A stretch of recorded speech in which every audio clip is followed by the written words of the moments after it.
నెల్లూరు జిల్లా కోవు నియోజకవర్గంలో కోళ్ల వ్యర్థాలు మాఫియా ఆగటం లేదు. స్థానిక ఎమ్మెల్యే వేమిరెడ్డి ప్రశాంత్ రెడ్డి నియోజకవర్గంలో చికెన్ వ్యర్థాలు నిషేధమని హెచ్చరించిన పోలీసులు కేసులు నమోదు చేస్తున్న అడ్డదారుల్లో మాఫియా కొనసాగుతూనే ఉంది.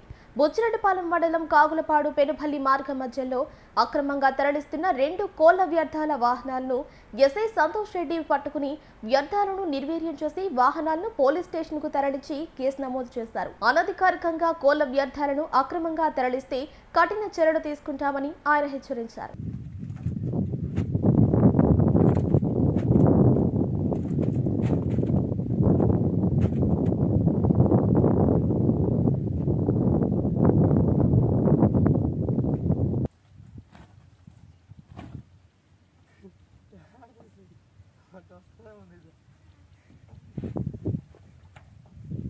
నెల్లూరు జిల్లా కోవు నియోజకవర్గంలో కోళ్ల వ్యర్థాలు మాఫియా ఆగటం లేదు.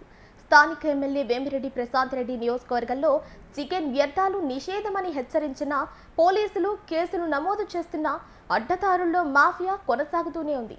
బుచ్చిరెడ్డిపాలెం మండలం కాగులపాడు పెనుపల్లి మార్గం మధ్యలో అక్రమంగా తరలిస్తున్న 2 కోళ్ల వ్యర్థాల వాహనాలను ఎస్ఐ సంతోష్ రెడ్డి పట్టుకుని వ్యర్థాలను నిర్వీర్యం చేసి వాహనాలను పోలీస్ స్టేషన్ కు తరలించి కేసు నమోదు చేశారు. అనధికారికంగా కోళ్ల వ్యర్థాలను అక్రమంగా తరలిస్తే కఠిన చర్యలు తీసుకుంటామని ఆయన హెచ్చరించారు.